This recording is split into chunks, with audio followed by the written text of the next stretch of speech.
Hey there everyone, this is Prince and welcome to Evokis. Let's get continuing with our awesome Flutter form series. So in previous video what we have seen is we made two text form fields and we used it to validate our email and password so that they are a required field. We are still not evaluating the @gmail.com or any other thing. Okay, we'll do it later. Now in today's video what we are going to do is, instead of validating each forms individually from here, what we will do is we'll wrap them inside a form. So basically we'll wrap this whole column inside a form widget, and from there we will validate our form. So let's wrap it with a widget and change it to form. Now our form widget takes auto validate, on changed, and a key. Okay, so this key is of type form state. Now let's give auto validate as the variable that we had taken. Okay, and let me remove the auto validate from the text form fields. So great. Now for handling this form validation we will need a global key. So let's create a global key, and that will be our form key equal to new global key. Now global key can be of any type. So let's see here what global key is. It is a generic type and it extends a state of a stateful widget.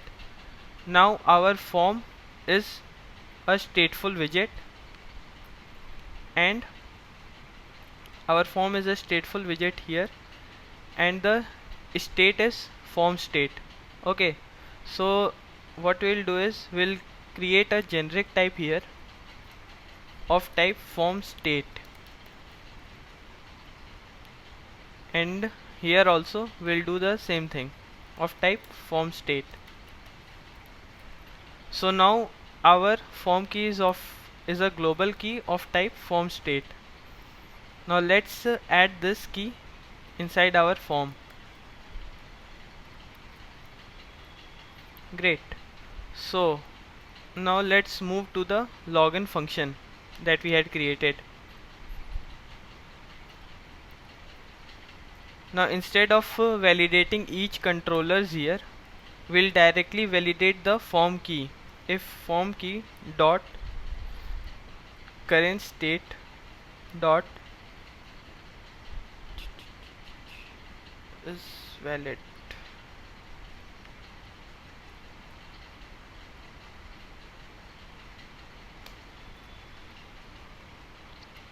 Okay, so we will validate the current state of the form, and what it does is it will return a boolean variable. So if the form is validated, then we will save the form key dot current state dot save. Okay, so now our form is saved, and then we can print that our login is successful. Otherwise, now if our form is not validated, then what we'll do is we'll simply set auto validate to true, and then we don't need all these code. So I will remove this. Now let's restart this and run again.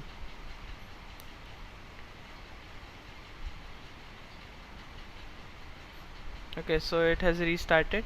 Our fields are empty right now, and if I click on login, it is giving me the error So now it is validating from the form, not from the individual text form fields. Okay, now let me type here email@email.com and password. Okay, so see, our error is gone. Now we click on login, we get login successful. Now, as discussed in the first video, we will be writing unit test for our validator functions. Now, we cannot write unit test if our business logic is inside our widget tree. So we need to separate it from our widget tree. So what I'm going to do is, we'll go to the lib folder, and here we'll make a package, and that will be utilities. So basically this is the architecture that we should keep when we are building large scale projects. So inside our utilities folder, I will create a file form validators. Okay, .dart. Now this file will contain all the validators that we are going to need throughout our login page. That means an email validator and a password validator. So let's create a function email validator, and it will take a string value. Now let's see why I have used a string as a return type and a string as a parameter. So if you go to the definition of the validator function, we'll see that it is a form field validator of type string. Now what is a form field validator? It is nothing but just a function that takes a value t and returns a string. So this string is basically the error string that we need to display. As you can see here, returns an error string to display if the input is invalid or null otherwise. Null otherwise means there is no error. So let's create our form validators. Now I am using a string value because our form field will contain a string input. Now let's copy this and we'll return this from here. Okay, so this is basically only for the required. We will also write rejects later on. Let's create a similar thing for password validator, and that will also take a string value, and similarly it will return required or null based on the value. Now if you go to the definition of is empty, if the string is empty, that means it contains the white spaces or not. Let's check it. So how we'll check it? We will just remove all these things from here, password, and we'll put some space bar. So it is not calculating the white spaces, so we cannot just give away white spaces as an email or a password. Okay, so let's change this. So for changing this, what we'll do is dot trim. So this trim function will remove all the white spaces from both sides of the string, and then we can call the is empty boolean variable. Now instead of using this validator function, I will create a email validator and I will import it.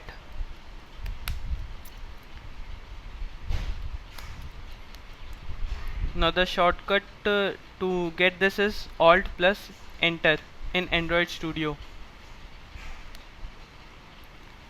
Similarly, what we'll do is we'll change it to password validator.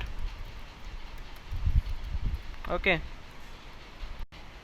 Now let's quickly go to Google and grab some regex for email and password.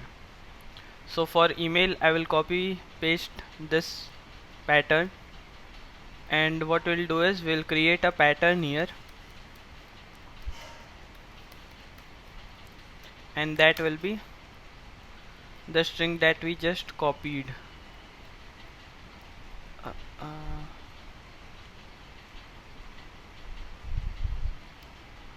so it will start with a R and then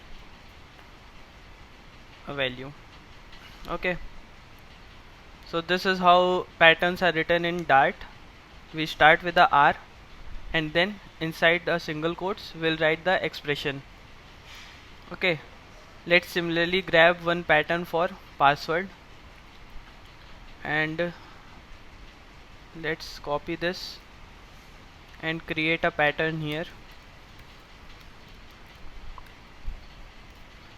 Password pattern, that will be equal to R and inside a single quotes. Cool. Now what we'll do is we'll create a regex expression from this pattern, email regex, and that will be equal to new regex from the pattern. Similarly we'll create a password regex, and that will be from password pattern.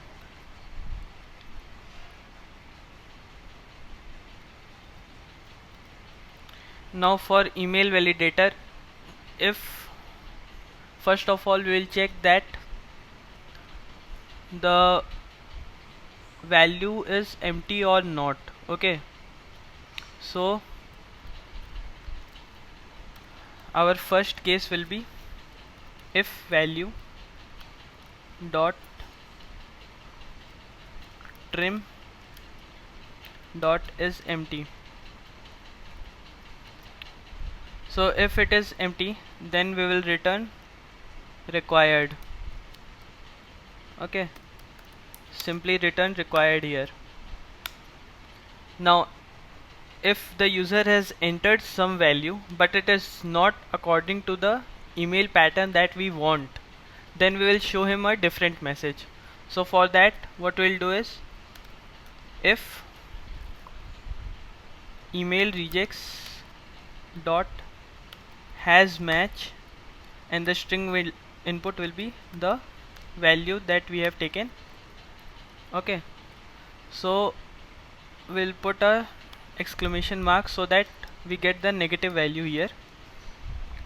Now if the email regex does not match, then we will return enter a valid email. Okay, now if these two test cases pass, then we'll return null. Simple. Okay, now let's test this if it is working or not.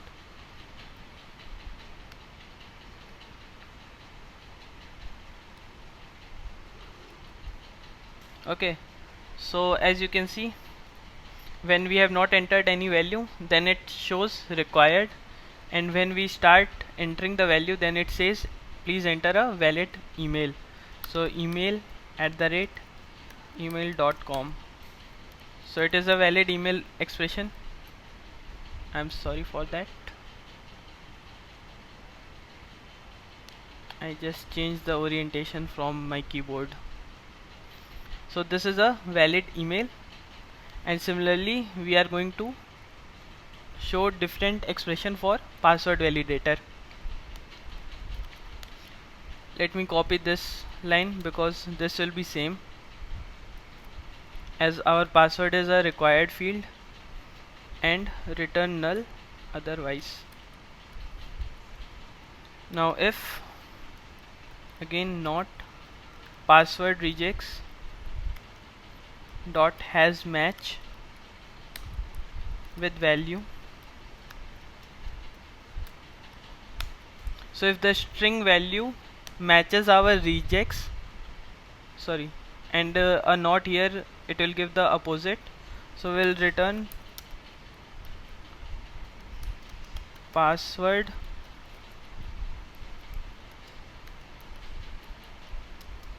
should contain.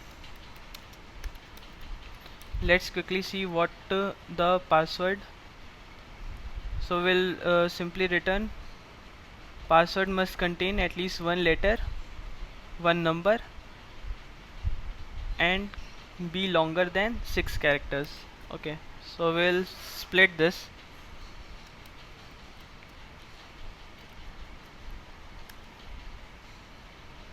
Now how we are going to split this is, we'll remove this from here, and instead of, and we'll add one more condition here, that will be if value dot length, if value dot length is less than 6. Okay, so our password is short of length, then we will return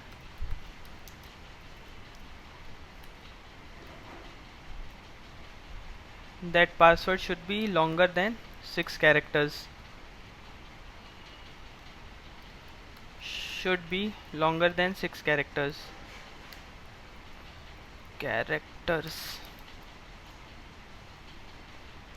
Okay, let's rerun this.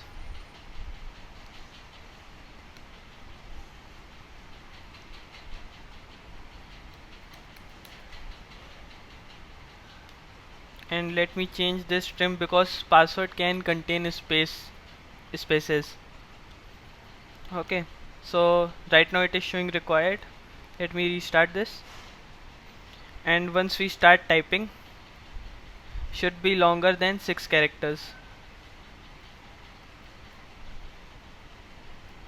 Password must contain at least one letter and at least one. Okay, this is getting trimmed out. One letter comma one number.